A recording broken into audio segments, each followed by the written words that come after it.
en varias empresas trabajé, el cual mi trabajo era atacar los sistemas de la empresa como si fuera un hacker, ¿no? O sea, la empresa te pagaba, eras un empleado, como para atacarse a sí misma. Entonces, bueno, inevitablemente uno aprende a atacar, como si fuera un hacker, digamos, o sea, porque es exactamente lo mismo, solamente que uno ataca con permiso. Entonces eso me permitió dar clases, enseñar esto sin, digamos, estar preso, básicamente, porque en Argentina pasó una cosa muy interesante y distinta en los otros países, es que por mucho tiempo la seguridad informática no estuvo criminalizada. Se aceptaba, de hecho los hackers eran medio como héroes acá, y pensamos que iba a seguir así para siempre. Ahora, desde hace muy poquito, desde hace un par de años, se criminalizó bastante y la policía hizo todo un grupo de seguridad informática que empezó a perseguir mucha gente, lo cual es un poco triste, un poco tiene sentido que lo hagan, porque bueno, si no es un descontrol, empieza a surgir el crimen y empieza a ser muy peligroso. Por otro lado, ya no es tan libre como antes, donde uno podía decir lo que uno quería, uno podía compartir ataques de manera libremente, por Twitter, por redes sociales, no, ahora no, porque ahora la policía está bastante molesta, uno tiene que tener cuidado, aún siendo un académico, la policía no entiende esas cosas, y así que está bastante peligroso, es igual que hacer ataques en Argentina, igual que en Estados Unidos, que en Estados Unidos siempre fue peligroso. Estados Unidos fue algo bastante de underground, porque uno hacía un ataque e iba preso. De hecho, tengo muchos compañeros de trabajo que fueron presos. Porque cuando eran adolescentes eran jóvenes, hacían cosas, entraban a sitios que no tenían permiso para entrar, los denunciaban y bueno, fueron presos. Pero bueno, eso acá en Argentina no pasaba. Lo que permitió es que aquí la seguridad informática sea muy bien vista, muchísima gente trabaja de eso acá en Argentina, trabaja para el exterior, por eso es que justamente, imagino que por eso es que en Honduras empezaron a buscar y me encontraron a mí, y ahí fue cuando nos conocimos con Marta. Sí. Y bueno, eso es la suerte que tenemos en Argentina. Oye, Y, Alfredo, cuando uno, para empezar a imaginarnos el contexto en el que en el que te has desarrollado y para entender quién eres, cuando uno consulta tu LinkedIn, aparece que eres cofundador de una sí, empresa, dice cofundador de Security Researcher de Groundworks Randall, Technologies. Esa empresa sí. está activa. ¿Qué haces en esa empresa? Cuéntanos esa historia. Un poco para empezar a ambientar, si es que está relacionada, como creo, con la seguridad informática. Sí, por supuesto. Bueno, es una empresa muy interesante. Después de ser empleado mucho tiempo y hacer ataques, con un socio, que ahora no está más, ahora estoy yo solo, empezamos a hacer una empresa que nos dedicamos a seguridad, pero seguridad, esto quizás les interesa a ustedes como ingenieros industriales, seguridad de dispositivos informáticos, no de computadoras, no de sitios web, es muy importante también. De hecho, es la mayor cantidad de ataques viene por eso, viene por las computadoras personales, celulares, sitios web, pero nosotros nos quisimos especializar en dispositivos embebidos. ¿A qué se le dice dispositivos embebidos? Se le dice a todas las computadoras que están adentro de las cosas que uno usa, de dispositivos que no parecen ser computadoras. Por ejemplo, computadoras que están adentro de un auto, computadoras que están adentro de un televisor, computadoras que manejan centrales industriales, que se llaman PLCs, eh, todo tipo de computadoras que, si uno vemos en el exterior, está lleno de computadoras. Cada teléfono o IP tiene una computadora adentro, aunque sea un teléfono no inteligente, todo tiene una computadora adentro. No sé, una batería para backup de una empresa, las baterías de backup, los UPS que se dicen, tienen computadoras adentro. O sea, hoy en día hasta los foquitos de la luz tienen computadoras adentro. Entonces, y uno se creería que eso no es hackeable. Bueno, obvio, si tiene una computadora, todo que tiene una computadora se puede hackear. Y en esa empresa nos dedicamos por muchos años a hacer ataques a ese tipo de dispositivos. Hemos atacado absolutamente todo tipo de dispositivos, desde el más extraño que uno se puede imaginar, no sé, cámaras IP. Uno se cree, por ejemplo, las cámaras de seguridad tienen una computadora adentro, y es una computadora bastante poderosa para lo que es, digamos, una computadora moderna. Porque tiene que manejar video, tiene que conectarse a internet. Bueno, aunque parezca mentira, las cámaras de seguridad son una de las cosas más inseguras que hay. Y entramos a muchos lugares justamente atacando las cámaras de seguridad. Bueno, ¿cómo hicimos? Bueno, la cámara de seguridad se conecta a la internet, no tiene video, y bueno, tiene un password usuario como cualquier computadora que uno entra, está mal configurado, en varias oportunidades pudimos entrar, podemos modificar el firmware, que se le dice que es el software que corre en las máquinas, las cámaras esas, y entramos como si fuera cualquier computadora. Obviamente eso nos pagaban para reportarlo, las empresas que muchas veces eran las mismas empresas que fabricaban esos dispositivos, para hacerle una auditoría. Otras veces eran otras empresas, por ejemplo, empresas que querían verificar si sus sistemas eran seguros, y nos pagaban para hacer una auditoría no típica, que la auditoría típica es revisar las cuentas de los usuarios, las computadoras, los sitios web, sino que nosotros nos centramos en los dispositivos, que eran revisar las conexiones de cámaras de seguridad, teléfonos de voz IP, todo sistemas de alimentación ininterrumpida, todos sistemas extraños que uno ve, esto no puede ser hackeable, no sé, y impresoras, todo lo que sea, lo que uno por ahí no se cree que uno le puede hackear la impresora, pero bueno, es bastante común y es hasta más sencillo que hackear una computadora, o era en esa época, porque esto fue hace casi 10 años atrás. En esa época era más sencillo hackear una impresora que una computadora, aunque parezca mentira. Porque como si uno enchufa una computadora a internet, uno es intuitivamente, uno tiene que entender que tiene una computadora adentro, porque si no, no se puede conectar a internet. Las impresoras modernas tienen servidores web, bueno, todo eso son computadoras igual que los autos. Los autos hoy no tienen una computadora, tienen varias, pueden llegar a tener más de 10 computadoras adentro. La computadora que cada pantalla que muestra el auto, los autos modernos, tiene una computadora, un controlador que lo maneja, el controlador que toca la música es otra computadora, el controlador de la ECU del auto, que es el manejador de inyección, el manejador del equipo de seguridad. De hecho, tienen tantas computadoras un auto que tiene una red, como si fuera una red interna, y hay muchos estudios sobre la seguridad de las redes internas a los autos, se llama Red CAN, o Control Area Network. Así que bueno, eso es lo que hacíamos en esa empresa. Hoy en día yo ya me dedico más que nada a, bueno, ahora me estoy dedicando a criptomonedas más que nada, porque me dediqué a la parte de criptografía, y estoy haciendo un poco de seguridad de criptomonedas. Pero hicimos bastante. Sí, porque he trabajado hace 20 años y bueno, indefectiblemente uno ve, lo pasean por todos lados en este campo. Sí, impresionante eso que estás diciendo. Fíjate que ahora que hablas de los coches, los vehículos, cómo son una computadora, en realidad yo lo estoy evidenciando ahora. Yo cambié de coche hace poco y el que tengo ahora es impresionante, ¿no? Es una computadora en realidad, ¿no?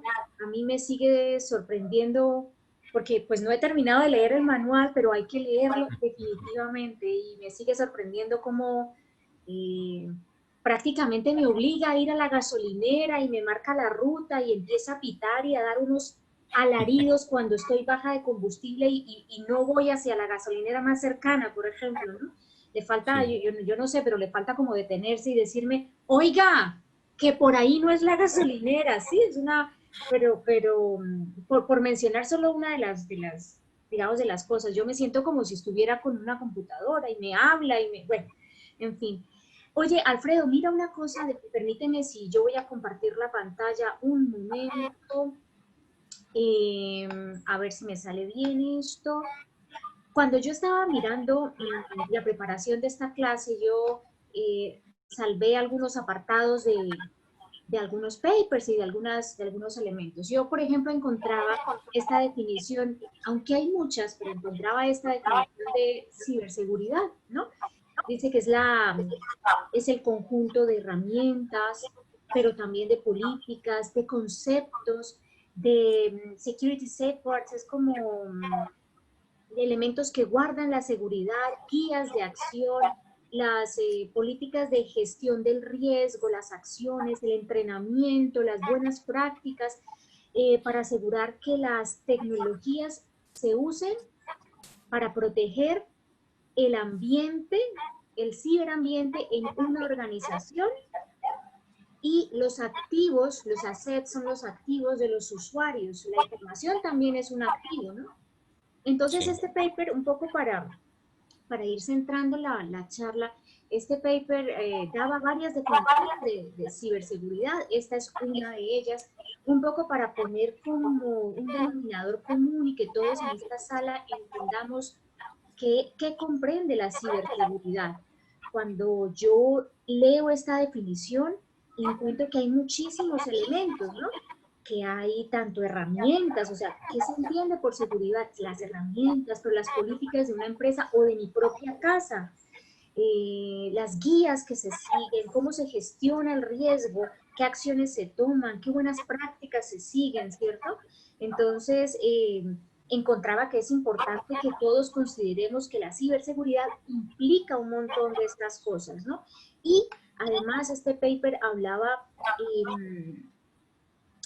por ejemplo, es en concreto de la seguridad informática en relación con el Internet de las cosas, ¿cierto? Por ejemplo, este texto que pongo en la pantalla, yo creo que ustedes lo están viendo, dice, the ever-growing number of cyber attacks, ahí hay un error, ha crecido en recent times, debe ser, with victims ranging from individuals and startups to Fortune 500 companies.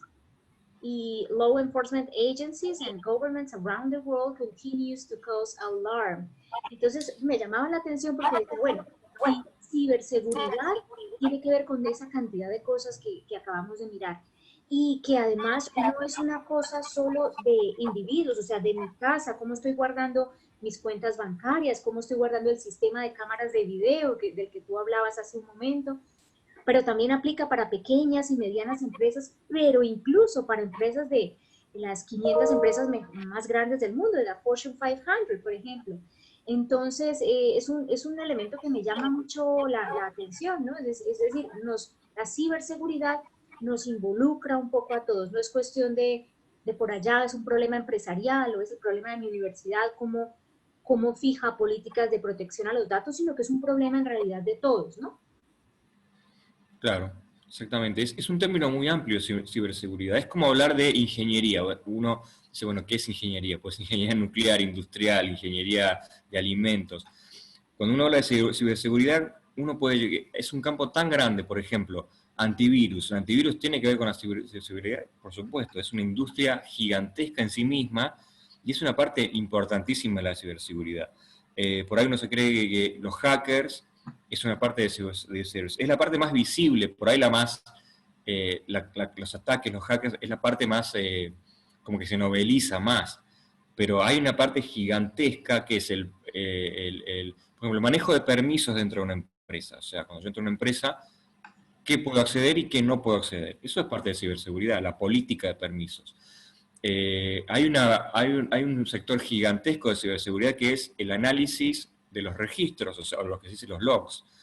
Cuando en una computadora, una red de una computadora, cuando uno hace algo, todo queda registrado, absolutamente todo. Qué navegó, qué cosa hizo. Bueno, eso genera toneladas gigantescas de registros, cuando uno tiene una empresa muy, muy grande, miles de empleados. Una parte importante de la ciberseguridad es el análisis de esos registros. ¿Por qué? Porque cuando pasa algo malo, uno tiene que volver a ver los registros, a ver cómo fue que pasó ese incidente, ¿no? Entonces, hay herramientas, hay toda una industria de billones de dólares solamente para manejar registros, y uno no se imagina que existe eso. Pero eso es parte de la ciberseguridad también, ¿no? El manejo de incidentes. O sea, no solamente los ataques son importantes, sino para una entidad es cómo responder a unos ataques. Es lo mismo, digamos, que hay un incendio. Cuando hay un incendio uno tiene que aprender cómo responder con un incendio. Bueno, cuando a uno lo atacan, en muchas empresas uno da cursos de cómo responder a un ataque informático, cómo responder a un ataque, cómo responder a cuando uno detecta que tiene una vulnerabilidad. O sea, yo por ahí no me hace falta que me ataque, sino yo mismo me doy cuenta que tengo un ataque, bueno, ¿qué hago? ¿Cómo se lo comunico a mis clientes? Se lo comunico, porque muchas empresas no hacen nada, dicen, no le decimos a nadie. Bueno, eso no solamente está mal, sino que es hasta ilegal.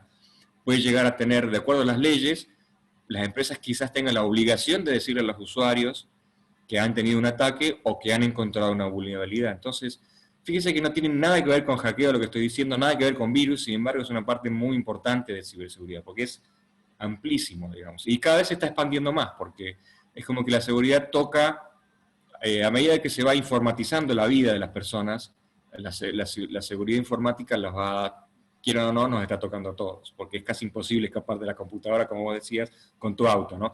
Ahora, antes yo tenía un auto que, bueno, es imposible que lo hackeen, porque no se conecta. Bueno, el tuyo sí.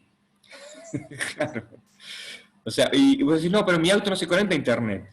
Bueno, pero cuando vos lo llevas al service, obviamente es una computadora, y si yo hackeo el service, le puedo poner un programa en tu auto y ya está, ya entra en tu auto. No hace falta que se conecte. Es bastante común hacer eso. Entonces, bueno, eso te quería decir, que la seguridad informática es muy amplia. Muchas veces uno dice, bueno, yo trabajo en ciberseguridad, sos un hacker. No, quizás hace análisis de registros en una empresa y eso es parte de la seguridad. O capaz actualiza la base de datos de antivirus solamente. Bueno, eso es parte de la ciberseguridad también. Sí. Por eso es muy fácil decir que trabajar en ciberseguridad, porque es tan amplio que casi cualquier cosa entra. No creo que sea fácil, definitivamente. No creo justo que te quites méritos. Oye, este autor al que yo leía hablaba de, digamos, hablaba de causas posibles por las cuales cada vez se va evidenciando más problemas de ciberseguridad. Tú nos has avanzado algunas, ¿cierto? Pero yo quiero señalar otras que este autor decía. Dice, hay muchas tecnologías nuevas, esto ya lo estás mencionando tú, y estas tecnologías están creando una dependencia de nosotros como individuos hacia una sociedad interconectada con tecnología, ¿cierto?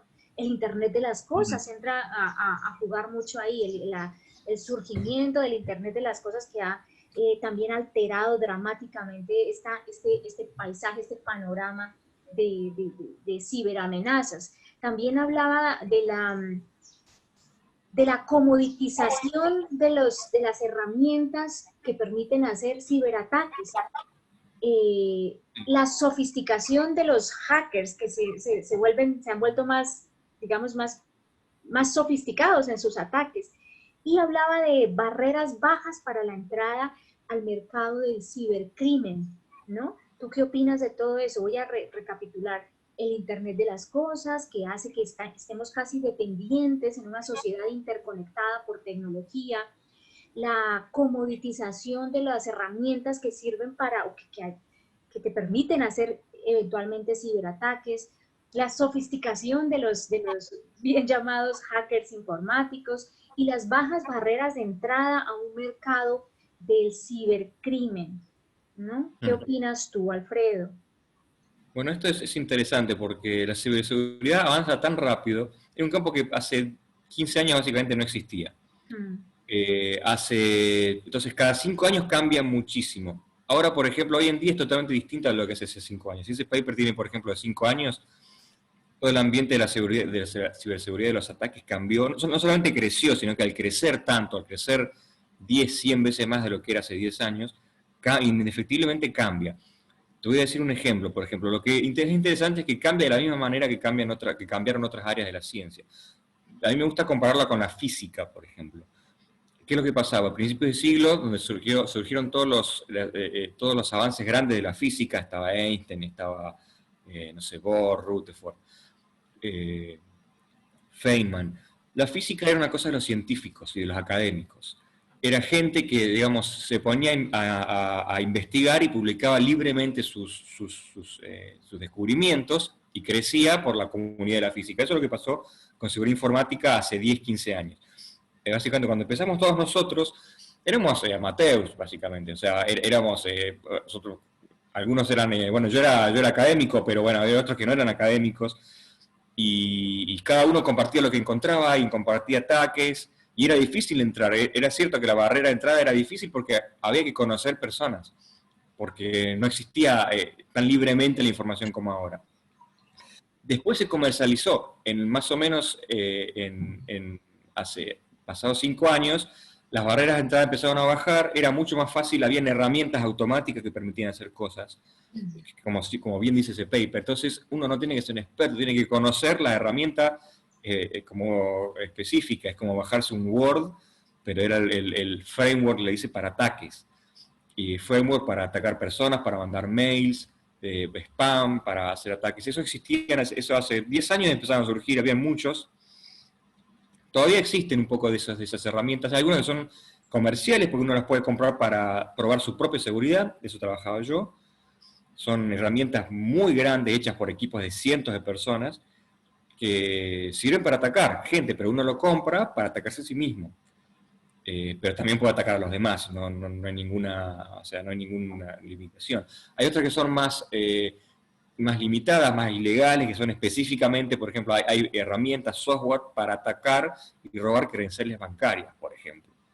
O sea, que lo usan los criminales para mandar mail y robar credenciales de banco, para entrar a cuentas y robar plata. Ese es un ejemplo. Ahora, últimamente, bueno, el ransomware está muy avanzado. Cuando uno, no sé si saben, bueno, el ransomware les debe haber pasado, que les encriptan la computadora y les cobran un rescate. Bueno, eso se hace con software muy especializado, que empezó siendo software hecho a mano, ahora son equipos de docenas de personas que tienen tienen equipos para hacer las traducciones, porque tienen que funcionar para varios idiomas distintos, o sea, como una empresa dedicada al crimen grande. Y ahora, lo que surgió últimamente, que quizás no es tan conocido, que pasó lo mismo con la física, es que se militarizó la ciberseguridad y los ataques. Eso es muy interesante. Estoy seguro que todos los países tienen, y en Colombia también debe pasar. En Latinoamérica, como siempre, estamos un poco más atrasados que el resto del mundo, pero que se profesionalizó hace más o menos 10 años, o sea, yo soy uno de esos que se profesionalizaron en ciberseguridad, pero hace 5 años más o menos se militarizó, o sea, todos los países tienen un área de las fuerzas de defensa que se focaliza en ciberseguridad, para defensa interna y también para ataque, o sea, y para lo que es más que nada inteligencia. Entonces, imagínense qué es lo que pasó. Los países pudieron poner mucho más recursos de lo que pueden para nosotros. Nosotros empezamos siendo un grupo de amigos, un grupo de trabajo, pasándonos datos, y de repente un país como China dice, bueno, la ciberseguridad es una parte importante, vamos a dedicar recursos militares a hacer la parte de defensa e inteligencia. Y pusieron billones de dólares en eso. Obviamente que cuando empezaron hace 5 años, eran bastante peor que la industria, pues nosotros teníamos 10 años de experiencia, pero al poner tanto dinero, todos los países, lo que logró fue que ahora la mayor tecnología, los mayores avances en ciberseguridad, obviamente lo tienen los países. Y no podemos decir que ya que el hacking y que digamos que la punta de la tecnología más avanzada del hacking la tienen los hackers, o la tienen los individuos, o la tiene un nene de 14 años. Lamentablemente ahora la tecnología, o lamentablemente, o bueno, como naturalmente pasa, la ciberseguridad, cuando un país le presta la atención que le tiene que tener y le pone los recursos, es mucho más avanzada en los países. Los países hoy básicamente tienen 2 grandes áreas de ciberseguridad. Perdón. Sí, seguridad interna, que es básicamente la policía. La policía, hoy en día, una parte muy importante de las investigaciones policiales son lo que se dice forensics, que es agarrar a alguien el celular e investigárselo. ¿Por qué? Porque una vez que uno le entra al celular, ya tiene absolutamente toda la vida de la persona, no tiene que investigar casi más nada. O sea, todo lo que es trabajo de detective que existía antes, y preguntaba bueno, ahora ya no existe, ahora le agarra el celular y listo, ya está todo acá adentro. Entonces, creo que el 50% del trabajo policial hoy en día es investigar el celular de los detenidos.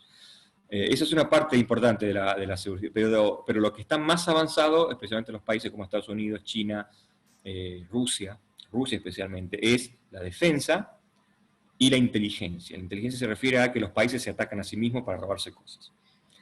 No solamente los países lo hacen, ahora lo hacen los países de manera mucho más que profesional, de manera militar, poniendo recursos con cientos de personas y mucho dinero para atacar, digamos, se atacan entre sí, porque es lo que tiene interesante la ciberseguridad es que es muy difícil detectar el origen de un ataque.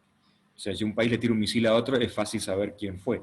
Si un país le tira un ataque informático a otro, es muy difícil saber quién fue. Más si uno tiene un poco de experiencia en esto, es muy fácil ocultar el origen. Entonces le sale gratis, básicamente.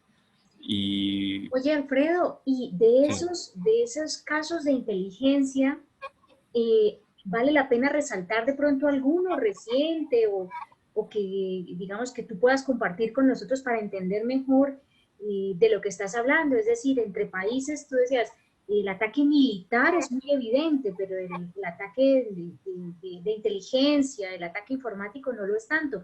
Quizá podríamos traer algún caso específico un poco para ejemplificar lo que estás comentando, ¿crees?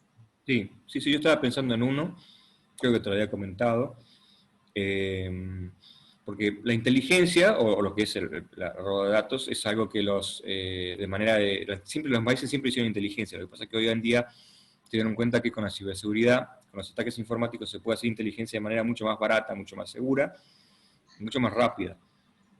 Pero eso no lo descubrieron los países. Lo primero que lo descubrieron fueron las empresas.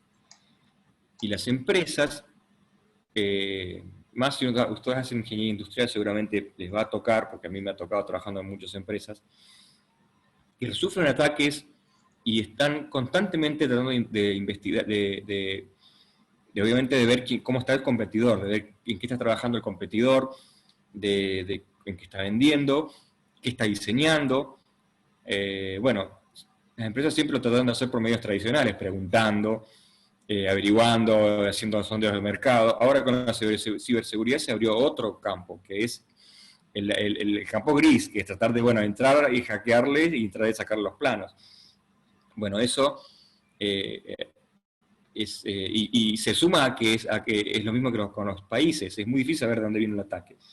O sea, Coca-Cola lo puede atacar a Pepsi, y Pepsi ni siquiera sabe si fue Coca-Cola, si fue Sprite, si fue un adolescente vietnamita en su casa, no lo puede saber. Entonces las empresas lo hacen todo el tiempo. Un caso muy conocido hace poco fue un empleado en Tesla, que le ofrecieron dinero para instalar malware dentro de la empresa y robar información, robar datos, robar planos. Fíjese que le ofrecieron $1.000.000, que no es poca plata, aún para un empleado de Estados Unidos no es poca plata. ¿Cómo uno se defiende con eso? O sea, imagínese si uno tiene, este empleado, bueno, se ve que lo quería mucho a Elon Musk y lo denunció automáticamente, pero imagínese si uno tiene una empresa, tiene el trabajo de defender la, la propiedad intelectual de la empresa. ¿Cómo se defiende contra alguien que le paga $1.000.000 al empleado? O sea, es casi imposible. Bueno, se puede hacer limitando o con herramientas de seguridad, pero fíjense que tienen un adversario que tiene bastantes recursos. Entonces, mientras más recursos del adversario, es más difícil defenderse. Bueno, una cosa muy interesante que seguramente lo van a tener que lidiar ustedes en su trabajo es la ingeniería inversa.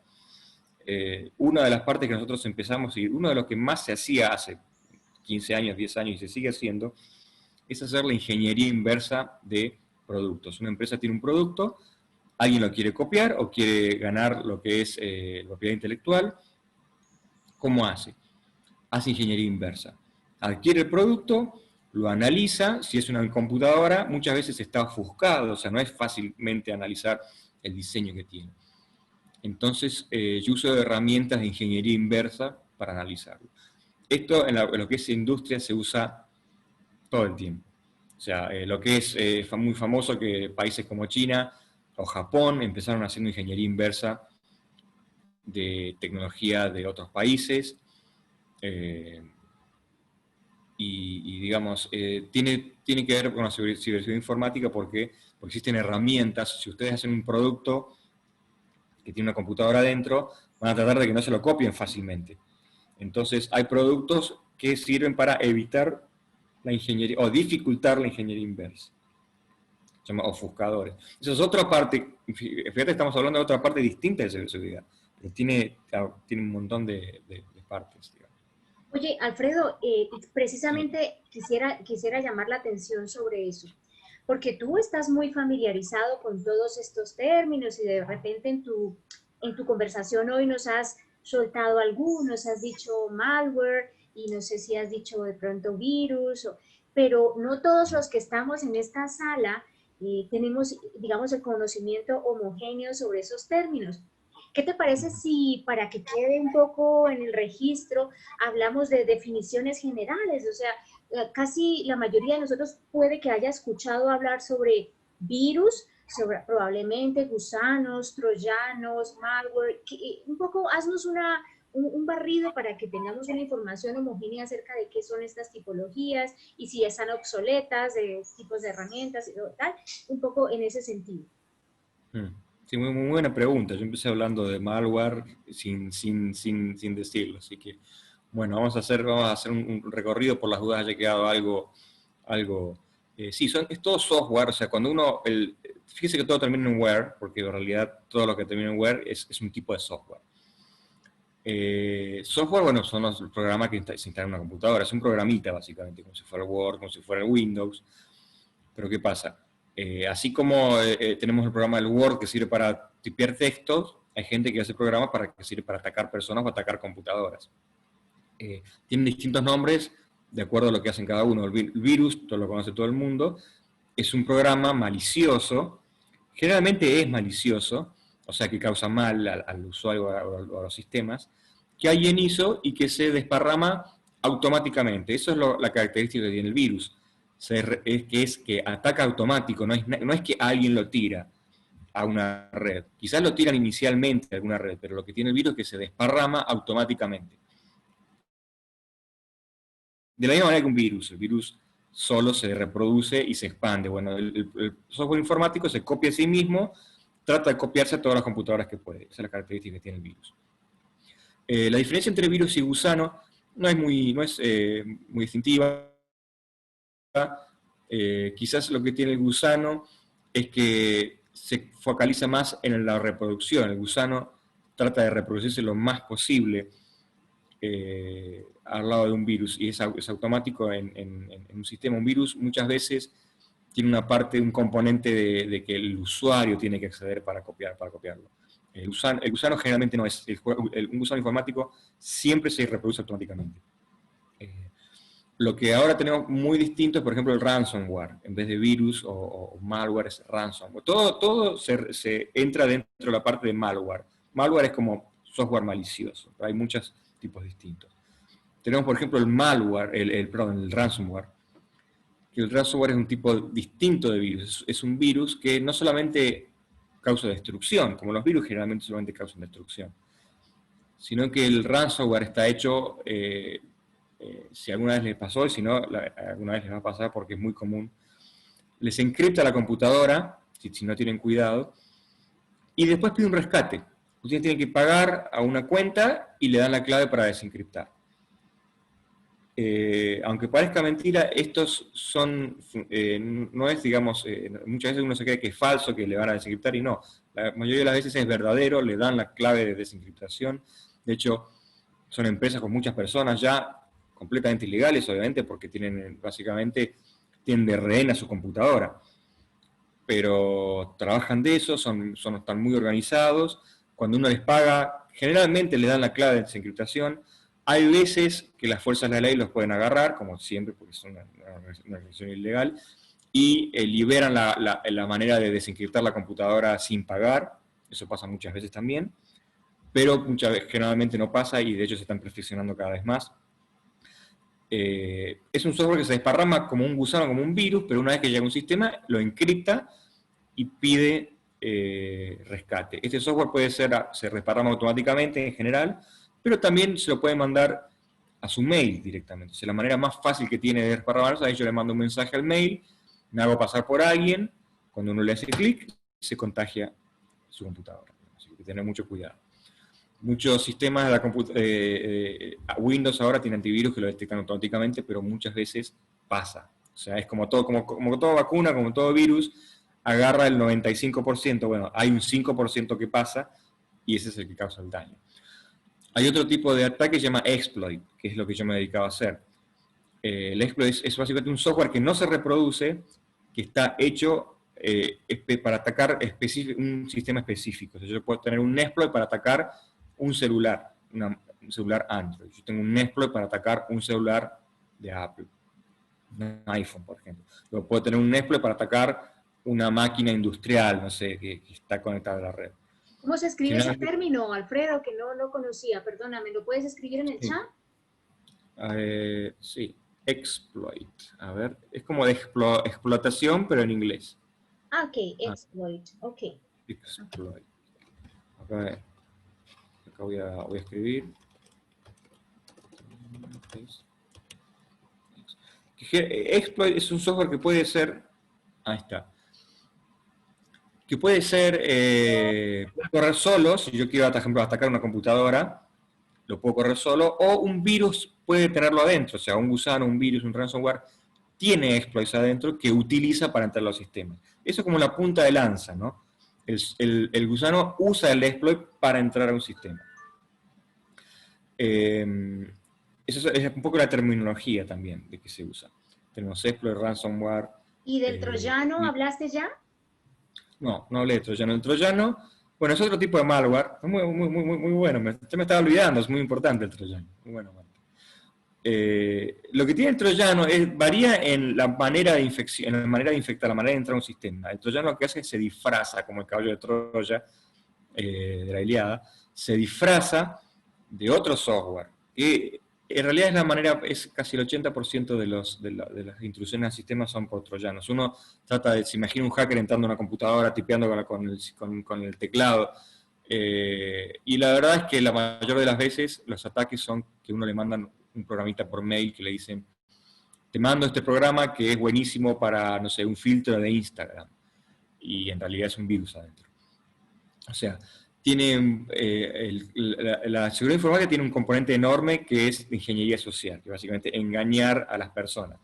A mí, personalmente, no me gusta, y cuando voy a las conferencias de seguridad informática, están siempre los que hacen ESPRO, los que hacen seguridad informática, digamos, técnica, y los que hacen ingeniería social. Obviamente los que hacen ingeniería social no son técnicos, y para mí son todos unos, se dicen los españoles, le dicen timadores. Así que yo los desprecio. Sí, yo un poco los desprecio.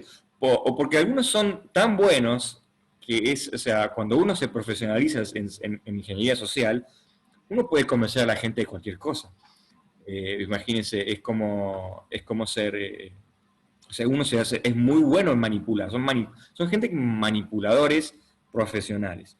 Una manipulación es, por ejemplo, crear un troyano. Yo le mando un mail y le digo, bueno, acá hay un filtro de Instagram, pero es que no es tan burdo como mandar un mail con un exe adentro. Entonces estas personas se hacen amigos, lo empiezan a conocer, ganan confianza, y cuando uno menos lo espera, le instala un software en la computadora. Por eso, digamos, la ingeniería social, lo que es el engaño, no es absolutamente nada técnico, sin embargo, yo diría que es lo más efectivo a la hora de entrar a un sistema informático. Hay un dicho que es que el eslabón, siempre la cadena se rompe por el eslabón más débil. El eslabón más débil en una cadena de seguridad informática es el usuario, siempre. Y no hay mucha manera de arreglarlo. O sea, me acuerdo, por ejemplo, te puedo decir, una vez, nosotros hacíamos ataques, auditorías a empresas grandes, ¿no? Una vez tuvimos que hacer un ataque a una empresa que tenía más de 2.000 empleados, que no es muy grande, pero es mediana, digamos. Ya está bien. Pero está bastante grande. Y bueno, para entrar a una empresa solamente hace falta que uno de esos empleados le haga clic. Lo que se hace un ataque sencillo es mandarle por mail a todos los 2.000 empleados un link con un programa malicioso, un troyano, ¿no? Y cuando le hace clic, lo ejecuta, ingresa a la computadora. En vez de destruir la computadora, nosotros avisamos a la empresa, miren, tenemos tantos empleados han entrado a la empresa. Bueno, ¿cuántos se imaginan de los 2.000 empleados, cuántos hicieron clic? O sea, ¿con cuántos empleados se pudo entrar a la empresa? No sé, Mayra, ¿con cuántos te imaginas que dieron clic, Mayra?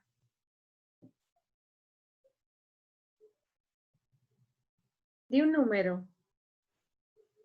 Yo no te estoy oyendo, Mayrita. No, profe, Ahora, ¿ya? 200.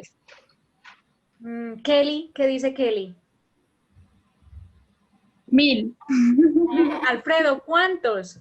Bueno, bastante cerca. La primera semana fueron más de 500 y después se fueron más de 1000. O sea, más del 70% de los empleados. Imagínense que para entrar al sistema era suficiente para que uno diera clic. Más de 1000 dieron clics. O sea, de hecho, yo me acuerdo, lo más gracioso fue que esto se hacía con un software automático que mandaba mails automáticamente y registraba todas las entradas al sistema. Le dieron tanto clic que se rompió el software porque no estaba preparado para tener la cantidad, para aceptar la cantidad de entradas. O sea, fíjense el problema que es asegurar una empresa cuando solamente por uno que hace clic entra y más de 1000 personas le hacen clic. Alfredo, y en concreto, ese mail, ¿en qué términos iba? ¿Les ofrecía algo gratis? ¿Cómo era el gancho para que hicieran clic? Bueno, lo primero es que manda muchos mails distintos, porque si manda el mismo mail a todo el mundo, Claro. es fácil que se dice, ¿qué pasó acá? Alguien nos está atacando. Bueno, entonces manda muchos mails distintos. Lo interesante es que esto lo hace automáticamente, ni siquiera lo tiene que, uno lo tiene que arreglar un poquito, lo tiene que configurar, pero en general lo hace, es una herramienta automática. Una de las cosas que hace es, por ejemplo, mandar un mail que es exactamente igual a la página de login de Google. Uno recibe el mail y uno ve el login de Gmail, por ejemplo. Dice, hola, bienvenido a Gmail. Por favor, loguese. O dice, te mando este documento con los nuevos listados de sueldos. Y uno le hace clic. Y cuando le hace clic, ¿qué se encuentra con una página de login de Google, que es exactamente igual a login, y le dice, para acceder a este documento uno tiene que loguearse a su Google Drive, por ejemplo, ¿no? Entonces, no es el Google Drive, es exactamente igual que el Google Drive, pero no es. Y si uno ve el URL, hay una diferencia mínima, una letra, si uno ve, digamos, la dirección de Internet, a veces, básicamente, no se puede ver la diferencia. Si uno lo ve muy detenidamente, uno ve que quizás está un poco mal la foto, está un poco corrida, el URL difiere, en vez de Google dice google.australia, algo raro hay siempre, pero es aún a mí me cuesta darme cuenta a veces de esos ataques, que tengo 20 años de experiencia con eso. Entonces, yo le mando el mail, le digo, Marta, acá está lo que te decía, ¿te parece bien este paper? Uno hace clic, se encuentra con el mail de Google. Ah, tengo que loguearme a mi Google. No, ahí ya tengo el password. Ese es el ataque más común y está tan bien hecho, o sea, que muchos de mis amigos, compañeros de trabajo, caen ellos con 15 años de experiencia, caen en esos engaños. Así que imagínense la gente que no tiene experiencia en esto. Doloroso. Son engaños. Yo he caído y de manos de alguien que era compañero mío, ¿no? Y me hizo informática, hablando de informática, me hizo mucho daño y fue muy doloroso para mí. Perdí muchas cosas, quedé expuesta en muchas cosas. Y era de alguien en el que yo confiaba, ¿no? Que era mi compañero de trabajo. Entonces, esto que dices de inteligencia social es muy delicado también, ¿no? Y no tiene nada que ver con técnico, es básicamente social. O sea, tiene un poco de técnico, pero es más que nada social. Yo creo que la única manera de combatir con esto es, por ejemplo, yo ahora les estoy revelando un dato importantísimo, o sea, generalmente no se dice cómo uno se ataca. No, uno, por ejemplo, ahora estoy diciendo, cuídense cuando le mandan un email y le hacen clic, casi nunca le va a pedir que se loguee. Si uno le hace un mail y hace un clic y le pide una pantalla de login, es muy probable que sea un ataque. Las computadoras ahora están tratando de frenar todos esos ataques, pero a veces es una carrera armamentística. Así como las herramientas frenan esos ataques, se descubren nuevas maneras de bypassear esos frenos. Entonces, tengan mucho cuidado que esa es...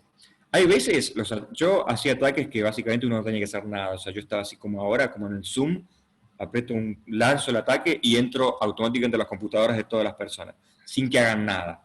Esos son los ataques como en las películas, son los más difíciles, son muy caros, o sea, esos ataques se venden y se compran por millones de dólares, pero existen, no es que no existen.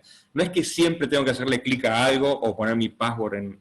Esos son los ataques más baratos, más burdos, y que más funcionan, Ujú. que más se usan. Pero también existen ataques en donde yo estoy con mi computadora, así como con ustedes mirándome, y me entran. Se llaman ataques de zero day. Lo voy a poner acá porque está muy interesante. Ujú. Ataques de zero day. Fíjense, es otro tipo distinto de ataques. Este es un ataque que aprovecha un error en la configuración o un error en el software. No aprovecha, digamos, la ingeniería social ni la confianza de una persona. Es un error en la computadora. Ujú. Estos son los ataques que uno ve en las películas que yo, por ejemplo, yo en este momento lo largaría y entro a la computadora de todos ustedes, sin que ustedes hagan nada. Y puedo bypassar el antivirus, pues eso entra automáticamente. Este es el tipo de ataques que usan los gobiernos, porque tienen los recursos para hacerlo. Mm. Eh, Se llama Sí, Zero Day porque, se llama Zero Day porque generalmente es un ataque que no está descubierto, o sea, porque nadie lo conoce, el antivirus no lo conoce, entonces si nadie lo conoce, uno no se puede defender realmente de este tipo de ataque. impresionante. Suelen ser más costosos, como dijiste, ¿no? No, Claro, lo darles bueno, un Zero Day al computador de la profesora Marta, porque qué interés va a haber allí, ¿no? Lo exacto, envías a otra mucha máquina. gente, exacto, mucha gente se asusta y dice, ay, me pueden hackear. Bueno, sale 10 millones de dólares atacar un iPhone, por ejemplo. O sea, no lo van a tirar a cualquiera. Pasan a dos cosas. O sea, yo no estoy preocupado porque nadie me va a tirar ese ataque a mí o a ustedes. Pero si ustedes algún día son CEO de una empresa o trabajan en una empresa, no hace falta que sean CEO, sino hace falta que estén en una organización importante, por ejemplo, no sé, en el gobierno, ¿no? Ahí sí lo van a usar a ustedes. O Mm. sea, si yo, por ejemplo, trabajo en el Ministerio de Economía de, no sé, de Chile, bueno, quizás sí usen ese ataque, porque quizás pueden atacarme y pueden ganar pueden, digamos, utilizar eso. O sea, también uno no tiene que quedarse tranquilo diciendo, bueno, jamás me lo van a tirar a mí, porque quizás el objetivo no sos vos, sino que sos la organización en la que vos trabajas. De acuerdo. Oye, leyendo un poco, uno diría, por ejemplo, siguiendo a este autor, dice, tipos de amenazas, dice el autor. Las amenazas de ciberseguridad involucran am, modificación de la información, por ejemplo, por tipología, ¿no? Que te modifiquen la información o que la usen inadecuadamente o que la destruyan o que accedan sin autorización o que te roben datos o denial of service, que te nieguen el acceso cuando en realidad deberías tenerlo, ¿no? Entonces, por tipología de amenazas hay muchas cosas que igualmente hacen daño. Un denial of access puede ser tan dañoso, tan dañino, tan perjudicial como un robo de información, ¿no? Por ejemplo, el denial of access, podríamos encuadrar ahí el, um, el, el, el hacker que coge tu máquina y te niega el acceso a tu máquina. Es eso, ¿no? Por ejemplo, o a tu página, ¿cierto? Claro, es el ataque más simple, es básicamente apagar un sistema. Apago el servidor, apago la computadora, o la rompo también. Es el ataque más simple y es el menos malicioso, porque hay otros ataques que se puede hacer mucho más daño si no tienes un sistema, aunque como dice el autor es cierto, depende de dónde yo lo haga, puedo causar muchísimo daño. Por ejemplo, si yo rompo una computadora de un hospital, puedo matar gente. Si yo rompo una computadora de una planta de agua, puedo contaminar el agua, o puedo dejar a un país sin electricidad eléctrica, sin energía.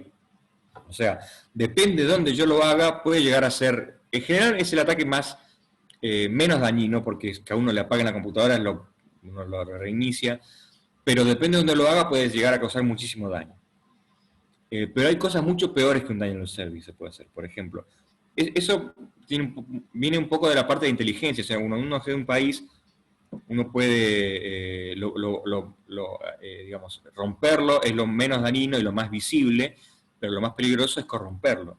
O sea, entrar y modificar información o robar información sin que se dé cuenta, que es lo que a los ingenieros industriales siempre le va a pasar, las empresas se roban información entre ellas, o corromperla sin que se dé cuenta. Yo, por ejemplo, cambio algo, eh, cambio los datos subrepticiamente sin que uno se dé cuenta. Puedo hacer que se llama sabotaje también, ¿no?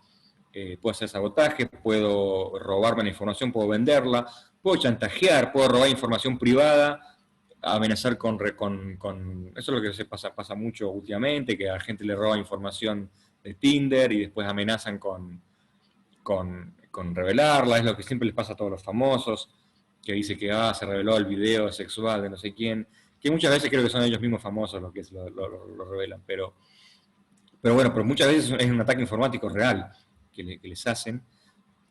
Por eso digo yo, de la denegación de servicio, que es romper un servidor, es el ataque más, digamos, menos malo que le puede pasar a ustedes. O sea, alguien que sabe no entra en la computadora y la rompe automáticamente, porque es obvio y uno lo puede arreglar. Uno que sabe entra en una computadora y puede estar años adentro, observando todos los datos, copiándolos. Eso es lo más dañino que se hace. Y digamos, es como, digamos, las agencias de inteligencia que lo hicieron siempre sin computadoras. ¿Uno qué hace? Uno puede entrar en una organización y romperla, apagarla, o puede infiltrarla. Lo que hacen los hackers, lo que hacen las organizaciones es generalmente infiltrar un sistema informático por mucho tiempo. Ese es el daño más grande que se puede causar, ¿no? Fíjate que ahí en la pantalla que estoy compartiendo ahora, en la parte de arriba hay una frase sobre la que ya hemos avanzado, ¿no? Dice, cualquier cosa conectada a internet puede ser hackeada. Eso ya has insistido tú en eso, ¿no? Sí, pero igual está mal la frase.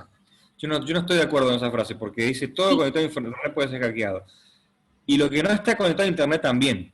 No, de hecho, nos dedicamos a eso nosotros. Uno por ahí se cree, eso es muy interesante porque es un punto muy interesante de decir, que si no está conectado a internet no se puede hackear. ¿Por qué? Porque un hacker no lo puede acceder.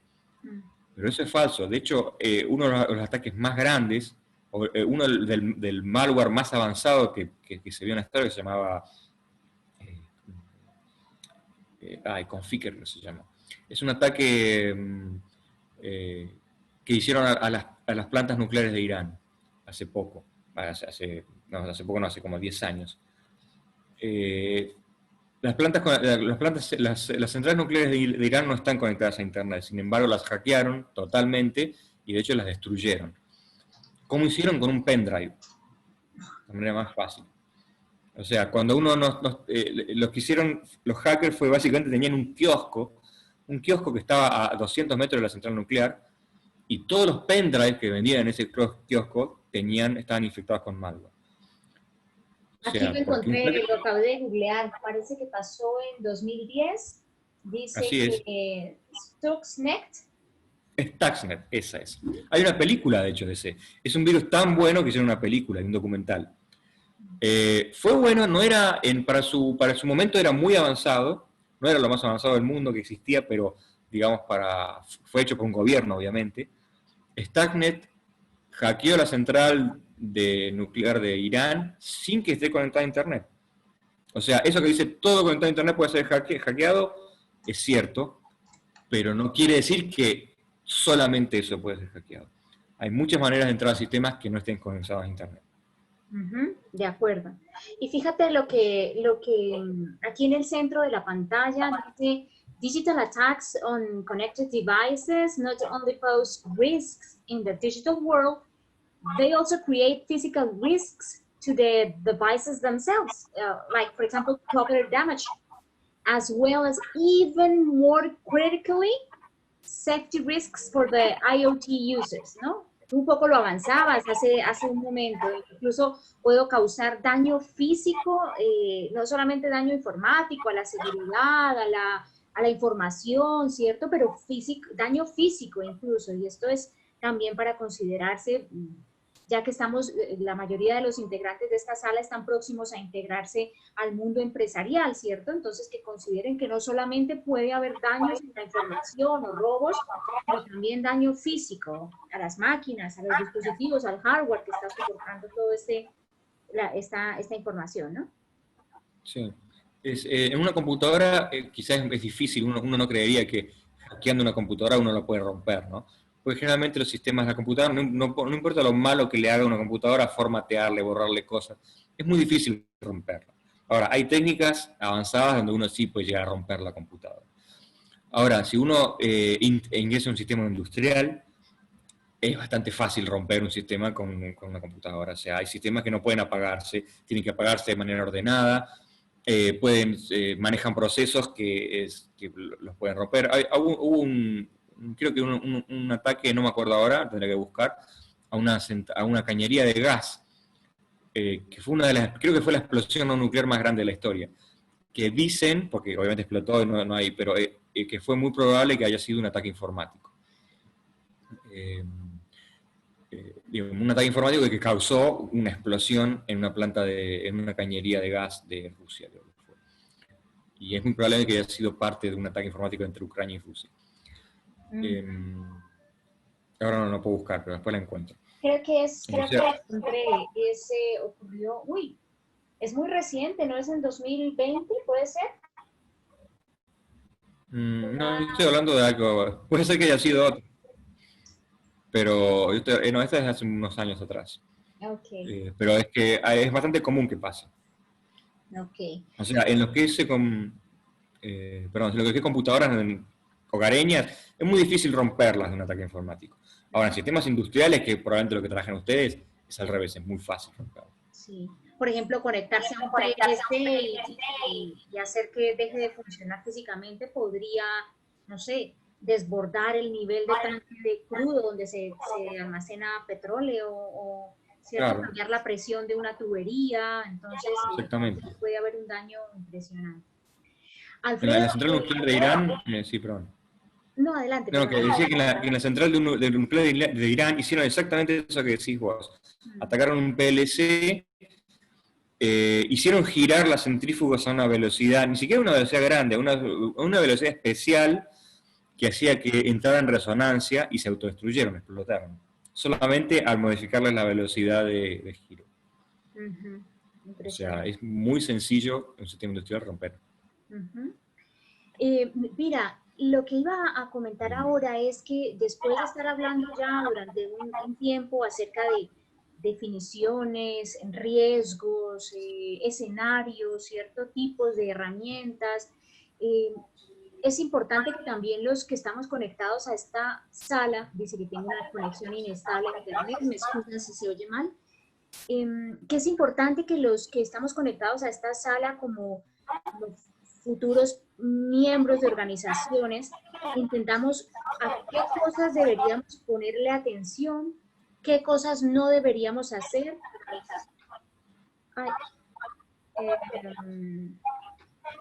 Tengo algún problema aquí. Entonces no sé si me siguen escuchando. La pregunta para Alfredo sería... Voy a desconectar el video a ver si ahí se... Qué pena con ustedes. La pregunta para ti... yo sigo estando, corté el video. ¿A qué cosas debemos poner atención? ¿Qué cosas no deberíamos hacer? ¿A qué cosas debemos fijarnos para no caer? ¿O cómo deberíamos protegernos tanto en lo personal como en lo empresarial?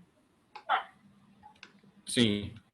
Bueno, eso está muy bueno. Una de las cosas que más fácil, hay un par siempre en las charlas de un par de tips para defenderse. Ahí mejoró la conexión, parece, ¿no? Sí, ahí está mejor. A ver, voy a conectar el video a ver si funciona. Bueno, no está. Bueno, uno de los tips más sencillos es, bueno, el tema de los passwords. Que hoy en día uno tiene password en muchos lugares. Tiene password en el banco, en el email, en Zoom, en Instagram, en YouTube. Bueno, tiene password en muchos lugares distintos. Uno de los ataques más sencillos es robarse el password de un lugar y reutilizarlos en los otros. O sea, por ejemplo, el password del banco, el banco tiene muchas medidas de seguridad. Ahora, quizás la universidad no tiene tantas medidas de seguridad. Entonces lo que hace un hacker es, se roba el password de la universidad y lo usa en el banco. ¿Cuál fue el error ahí? Bueno, el error fue usar el mismo password en todos lados. Entonces, lo que generalmente hay que hacer es no repetir el password en lugares... o sea, siempre la gente de seguridad le va a decir, use un password gigantesco, todo complicado, siempre tiene que ser uno distinto para cada sitio, pero eso es medio imposible de hacer, ¿no? uno va a tener un password distinto para cada sitio de 300 caracteres. Entonces, yo lo que hago es priorizar. Si es un sitio importante, como un banco donde uno con el password le pueden robar dinero, le pueden robar plata, bueno, a ese es un password especial para ese porque tienes un password seguro, ¿no? Y no lo uso en otros lugares. Por ejemplo, no uso el mismo password del banco que la cuenta de la universidad, porque la cuenta de la universidad tiene menos seguridad que el banco.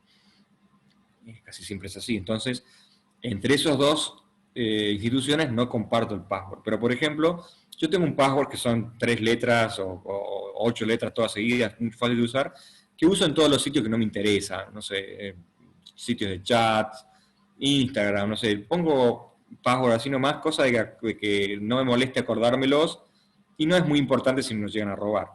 Ahora, para el banco, para lo que es del banco, no sé, medicina, mis cuentas de mail, ahí sí uso passwords fuertes, largas, no hace falta que tengan cosas raras en el medio, pero sí tienen que ser lo más largas posible, y distintas es lo más importante, distintas entre sí. ¿Por qué?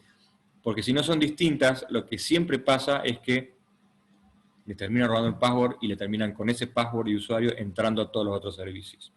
Ese es uno de los tips más importantes que tiene. El otro tip que siempre doy es el software tiene que estar actualizado. Si uno que eso nos pasa siempre acá en Latinoamérica, que decimos, no, pero yo tengo Windows XP, que me lo instaló mi tío, y no sé de dónde lo sacó. Bueno, lamentablemente, mientras más viejo es un software, es más inseguro, porque se van detectando ataques en el software. Y entonces, lo más recomendable es siempre tener el software del sistema operativo y todo el software que uno se usa actualizado a la última versión, mientras sea posible. Windows lo hace automáticamente en general. Pero otro software no lo hace automáticamente y está bueno siempre irse a la última versión, por más que por ahí la última versión ande más lenta. Hay muchas veces que tiene menos características que la versión vieja, porque a veces se la sacan. Pero en general las últimas versiones van arreglando problemas de seguridad y son más seguras. Bueno, tener un antivirus o anti-malware siempre es recomendable. Especialmente si uno no es un experto en seguridad y un experto en informática, es recomendable tener, porque si bien no atajan todos los problemas, atacan una parte, agarran una parte bastante importante. Entonces, siempre conviene tenerlos, aunque quizás hagan un poquito más lento la computadora, siempre conviene tenerlos. Y después, la otra recomendación que es bastante importante es, para todo lo que lo permita, por ejemplo, las cuentas de un banco, está buenísimo si ustedes pueden tener doble factor de autenticación. ¿Qué es el doble factor? Es tener, por ejemplo, el password y otra cosa más. Vieron que el banco siempre a veces le da una tarjeta de coordenadas, o una tarjeta con números, o le da un pendrive o un dongle que tiene como unos numeritos que uno tiene que ingresar. Bueno, eso es muy seguro. No es, digamos, para aparentar ese cosito que le da el banco, es completamente seguro. O, por ejemplo, para loguearse a Twitter, que Twitter a veces te manda un mensaje al celular. O sea, tiene que poner el password y aparte un SMS al celular. Eso es sorprendentemente seguro, y de hecho en las estadísticas que veo es casi imposible atacar un sistema que use doble factor de autenticación. O sea, es posible y han habido casos, pero es muy difícil. O sea, si usted tiene una cuenta donde tiene mucha plata dentro, tiene criptomonedas, un banco o un mail muy importante, si es posible, activen el doble factor de autenticación. El doble factor puede ser cualquier cosa, puede ser una tarjeta de condenadas, puede ser un mail que le manda al celular, un mensaje que le manda al celular, puede ser un dispositivo de hardware chiquitito que el banco siempre lo da, pero eso es muy seguro. Password solo no. Bueno, ahí me preguntan, ¿cuál antivirus es recomendable? Bueno, es bastante polémica la pregunta esa. Yo no recomiendo ninguno, pero en general el que viene con Windows Defender, empezó siendo muy malo, ahora mejoró bastante. Así que ese es realmente, tenemos, no es para nada más, no. Tenemos, de los que son gratuitos, tenemos el Avast, el FProt, que son los más conocidos.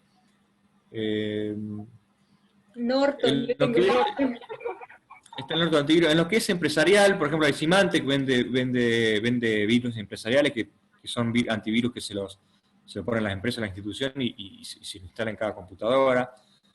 Sí, en general yo lo que diría es instalar alguno de los más conocidos. Norton, Avast, Sprott, McAfee, a mí no me gusta mucho, pero creo que McAfee era muy malo hace poco, ahora lo compró Intel y creo que mejoró bastante.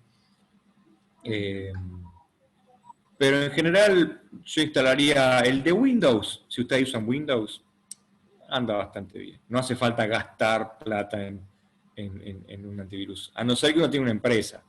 Y quizás sí, una solución empresarial, y bueno, ahí sí. El de Windows en general viene con Windows 10 especialmente, ¿no? El Windows Defender es- empezó siendo muy malo, pero mejoró bastante. Lo que sí son antivirus muy malos, por ejemplo, es uno que viene para Linux, que es open source. eh, Esos son muy malos, lamentablemente son malísimos. Están hechos por la comunidad y son gratis, pero bueno, son muy malos. De Eso no lo acuerdo. recomiendo. Oye, yo voy a animar a los estudiantes que están participando en esta sala a que si tienen preguntas para Alfredo, es el momento de pensar en hacerlas. Eh, con toda libertad está abierto la posibilidad de que participen con el micrófono y alternativamente también podrían hacer preguntas por el chat si no quieren abrir el micrófono. Yo en concreto, mientras se van generando, digamos, estas preguntas, en concreto yo, Alfredo, recordaba del campamento en Honduras, del campamento tecnológico, había una parte de la intervención tuya en la que nos mostrabas una dirección no segura, en la que podíamos, los que asistimos, podíamos ver, uy, por Dios, ¿cómo me he equivocado en esto? Mira, Alfredo, lo que está diciendo, y probablemente yo había caído también en eso. Entonces, no sé si tú lo recuerdas y qué posibilidad hay de que nos compartas la pantalla y nos muestres algo como eso mientras se generan algunas preguntas. No sé si puede ser Sí. para ti. Sí, podría mostrar algunas cositas. No tuve mucho tiempo de hacer una presentación tan larga, tan completa como la de Honduras, pues la de Honduras era más que nada era para mostrar eso, mostrar ataques informáticos. Igual les puedo mostrar algo simple acá ahora.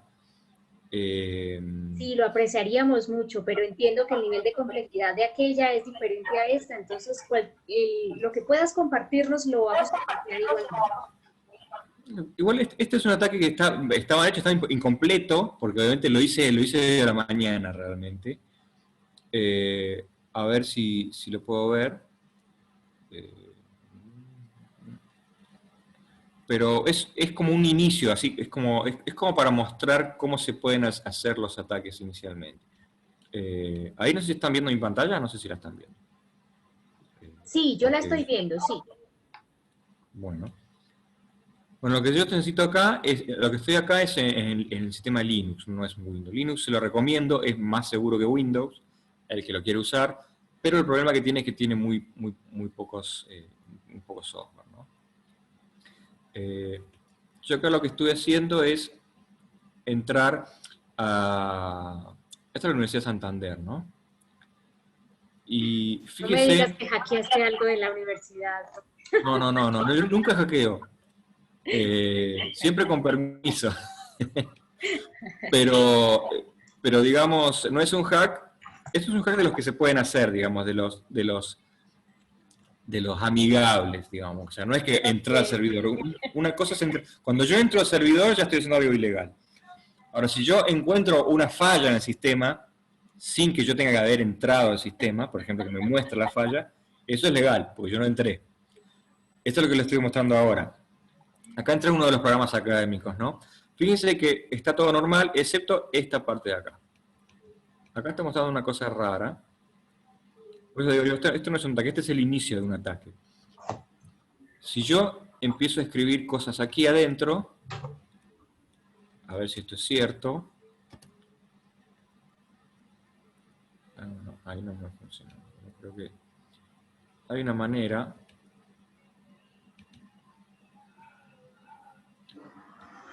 A acá quizás me frenó el ataque.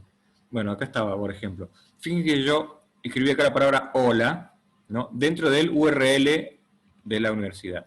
La universidad tiene una falla y me está replicando lo que yo escribo aquí, en el link. O sea, esto es un link que yo lo puedo pasar.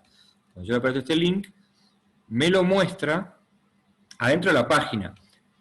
O sea, acá me lo muestra lleno de basura, porque este es un ataque que hice muy rápido, todavía no lo puedo limpiar bien. Pero uno de los ataques más conocidos es esto, es meter texto en el link, o sea, este es el link a la universidad, y el sitio web, como tiene una falla, me lo muestra en la página. ¿Por qué es peligroso esto?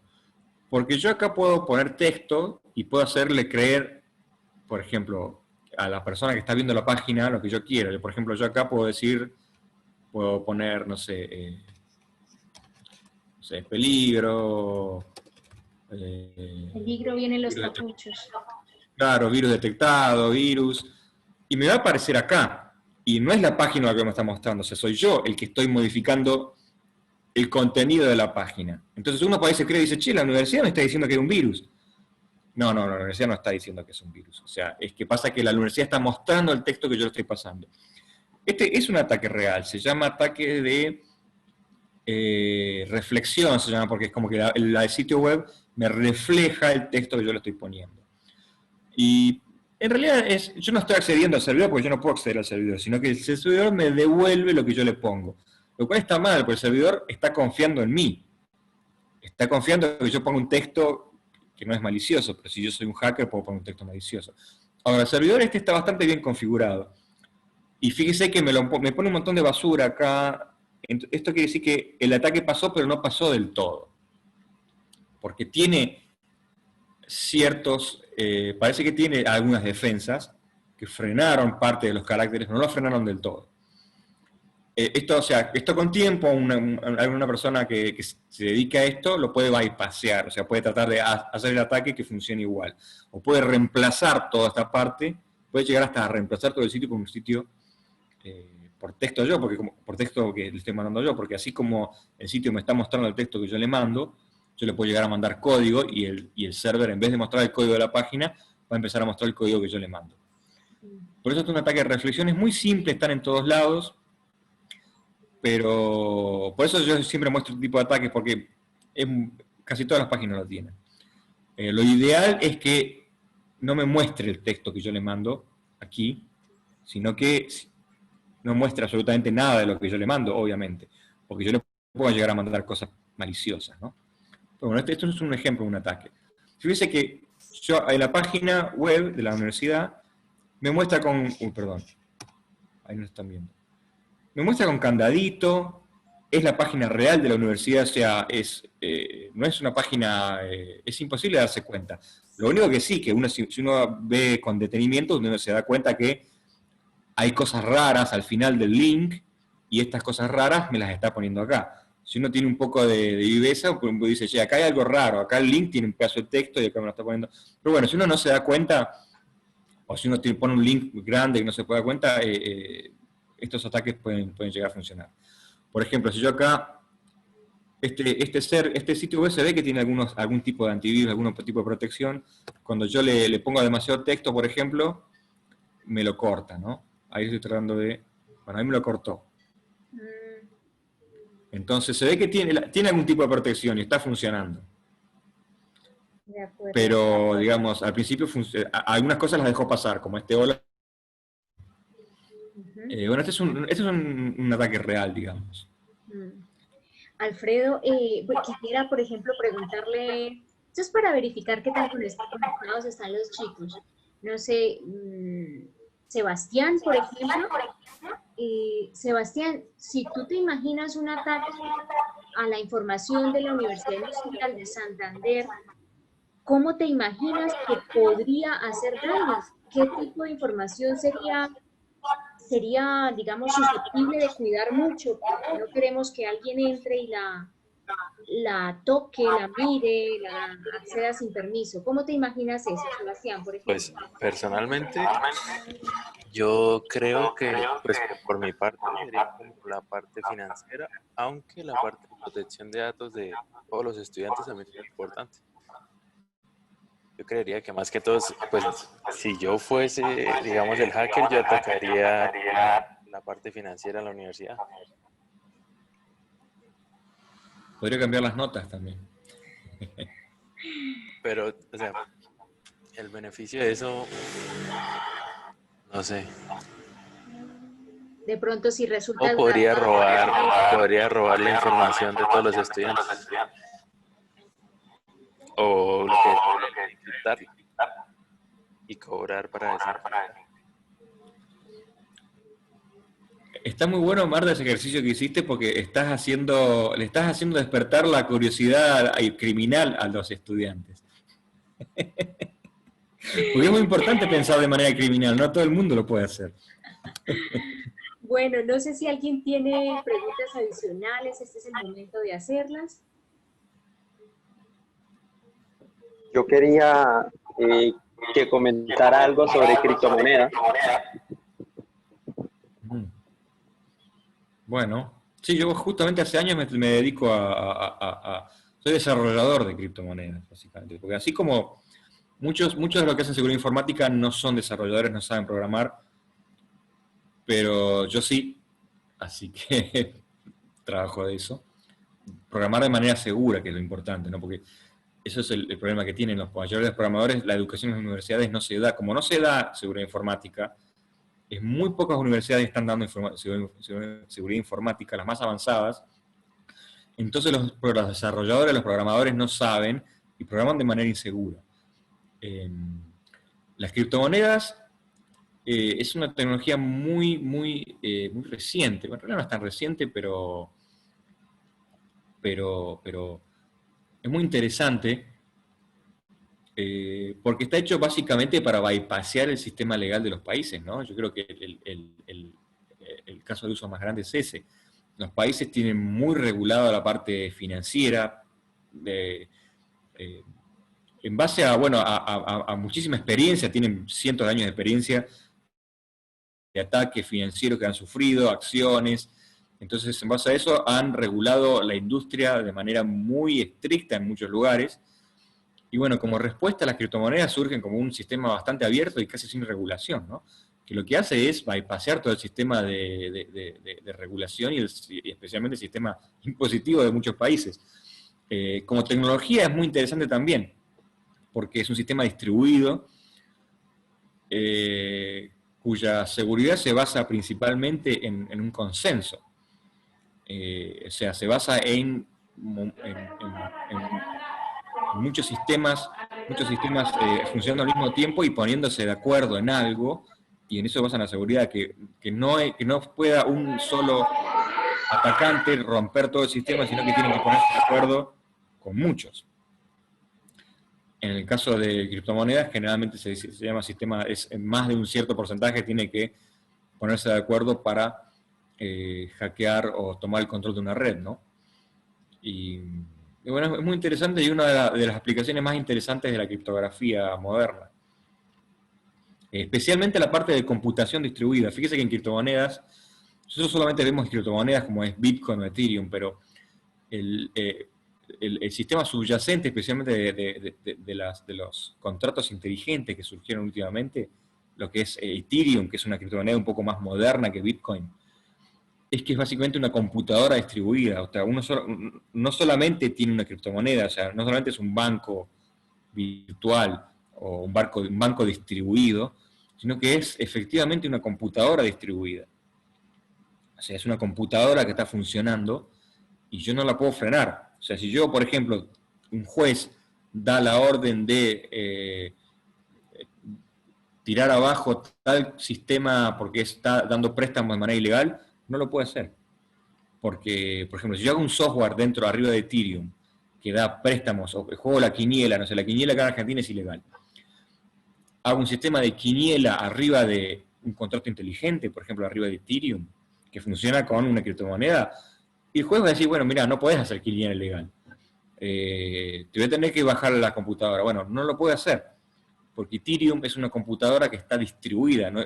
Ni siquiera puede ir a Estados Unidos a un servidor en Amazon y darla de baja, porque ni siquiera está en Amazon, no está en un lugar en particular, sino que está distribuida en toda la red de Ethereum en todo el mundo.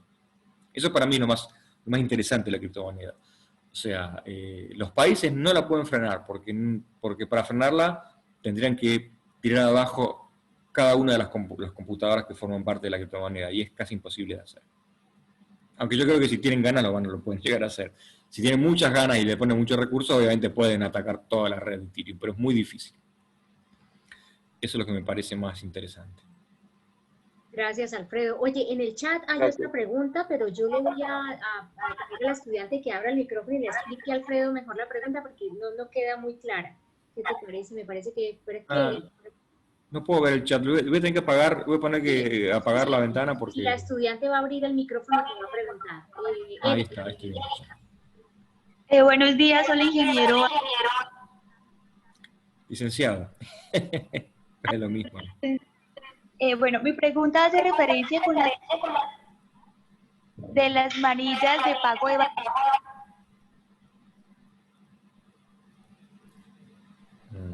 Ahí se cortó, creo. Pero igual estoy leyendo la pregunta. Hay como un retorno del audio. La estudiante hace referencia a un banco que se llama Bancolombia en este caso, y tiene un sistema de seguridad, no lo conozco, pero al parecer son unas pulseras, manillas son como pulseras, ¿cierto? Y que es un pago sin contacto. No sé, ahí ya no sé explicar más. No sé si Erika puede ayudarnos a explicar cómo es el sistema para que Alfredo pueda conceptuar un poco. ¿Esto me escucha? Sí, ahí estoy escuchando. Sí, bueno, esto es lo poco que yo sé, o sea, no las compras sean mayores y encontramos disponibles en diferentes sucursales. ¿Aló? Sí, no se escuchó mucho. Igual más o menos ya creo que tengo una idea que puede ser.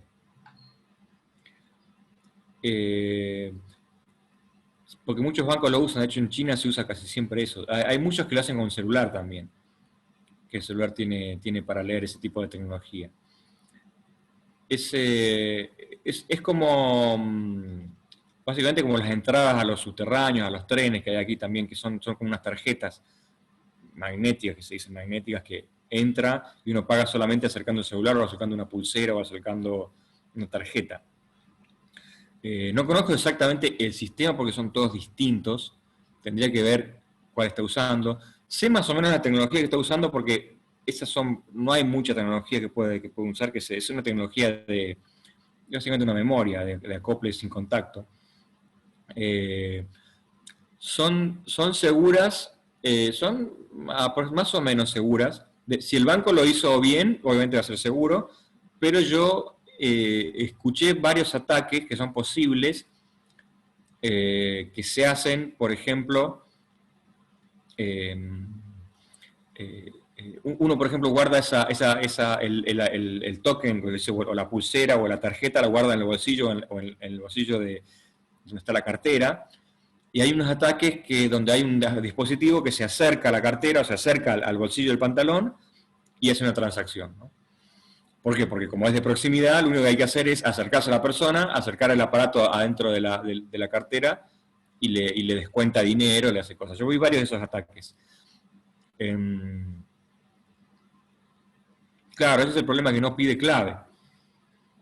Entonces, hay un ataque muy sencillo que se puede hacer con eso, se llama ataque de proxy, que yo tengo una antena cerca por ejemplo, del cajero o del cerco de la compra, y yo tengo otra antena que la tiene el hacker, ¿no? Entonces lo que hacen las dos antenas es, en vez de la seguridad de esos aparatos es que no funcionan con radio, sino que funcionan con magnetismo, entonces no se puede hacerlo a distancia, no se puede poner una radio a escucharlo. Pero ¿cómo es que hace un hacker para burlarlo? Bueno, hace como un proxy, que es un pasamanos. El hacker se acerca a vos a una distancia suficiente de que funciona eso, hay otro hacker que está cerca de la máquina que vende, y entre ellos hacen una conexión. Entonces es como que acercan virtualmente la pulsera a la máquina. Obviamente es bastante obvio que alguien se está acercando y está poniendo algo en el bolsillo del pantalón, ¿no? Pero tiene que acercarse bastante, pero no mucho. O sea, quizás puede tocarte en un subterráneo, o te toca y dice, uy, perdón, te toqué, y en realidad lo que hizo fue acercar la mano, una antena al aparatito este, y lo leyó. Eso depende de cómo esté implementado, no quiere decir que se pueda hacer siempre, es bastante difícil de hacer. Por ejemplo, es un ataque que se hace también con las llaves de los autos, porque es la misma tecnología. Los autos modernos vieron que no necesitan llave, solamente tiene que estar adentro del auto para prenderse, ¿no? No hay que meterla dentro del auto. Eso funciona con la misma tecnología, es por proximidad. Entonces, es muy gracioso como hay muchos videos de algunos hackers que roban autos de esa manera. O sea, como la llave la ponen cerca de la puerta de entrada, ponen una antena en la puerta de entrada y otra antena cerca del auto y transmiten del auto a la llave que está dentro de la casa, pero el auto que se cree que está adentro, y el auto enciende y se lo roban. Es el mismo método. En general son seguras, pero se venden muchas carteras con aluminio para bloquear, para darle más seguridad, o sea, para que no hagan ese ataque. Si ustedes se fijan, muchas carteras modernas vienen con un bloqueador de ese tipo de contactless, de tarjeta de proximidad. ¿Para qué? Para que no hagan ese tipo de ataques. Y básicamente lo que es una tarjeta que tiene un papel de aluminio, que bloquea más o menos la señal que sale a la tarjeta, ¿no? No la bloquea del todo, pero es mejor que no tenerlo nada. Y yo digo que en general lo que es más o menos los bancos no son completamente seguras la tecnología y no son inhackeables. Lo que hacen ellos es, porque tendrían que gastar muchísimo dinero en diseño de seguridad, lo que hacen en general es permitir algunos ataques, o sea, por ejemplo, lo que se llama fraude, permiten que roben un poco y lo que hace es que si uno se queja le devuelven la plata y listo. Y es más barato hacer eso que hacer un sistema seguro, digamos, gastar millones de dólares en un sistema seguro. Todos los sistemas tienen un determinado porcentaje de fraude que el banco se hace cargo. O te devuelve la plata a vos, o lo paga el seguro. Entonces, ¿por qué? Porque hacer un sistema completamente seguro es carísimo. Necesitan contratar a un montón de ingenieros de seguridad como yo, tienen que hacer pruebas constantemente, es mucho más caro, puede llegar a ser 10 veces más caro un sistema seguro que un sistema aceptable, digamos. Entonces los bancos lo que hacen generalmente, como ellos tienen asegurado todo esto, permiten una determinada cantidad de fraude y devuelven la plata, básicamente. Eso es lo que, en mi experiencia, lo que hacen. Pero sí, son seguros hasta cierto punto, habría que verlo. Nunca está de más proteger un poquito, digamos, el acceso a esos dispositivos. Bueno, Alfredo, imagínate, yo pensaba que íbamos a empezar un tiempo más reducido, hemos estado hablando de casi por 2 horas, muchísimas gracias. Bueno, gracias a ustedes. Me dio mucha alegría volver a verte, saludarte. Saludo a su marido, que está por ahí también. Sí, yo le doy un saludo de tu parte. Cuando vuelva a Buenos Aires, te llamaré, a ver si podemos tomar un café o algo. Espero que sigas bien y muchas gracias de verdad por esta intervención tuya. Creo que nos ha sido muy útil. Bueno. Voy a ver el chat, que hay 2 entradas en el chat. Nada, te dicen que muchas gracias. Y por mi parte enviarte un abrazo, tanto de parte de mía, de esta casa, como también de los estudiantes que académicamente te abrazan también. Te agradezco por esta intervención que has tenido. Muchas gracias, Alfredo. Buenísimo. Bueno, muchas gracias a todos los hermanos colombianos. Gracias, que estés muy bien. Nosotros nos quedamos, Alfredo se marcha. Yo quiero darles algunas indicaciones a los estudiantes entonces en la sala.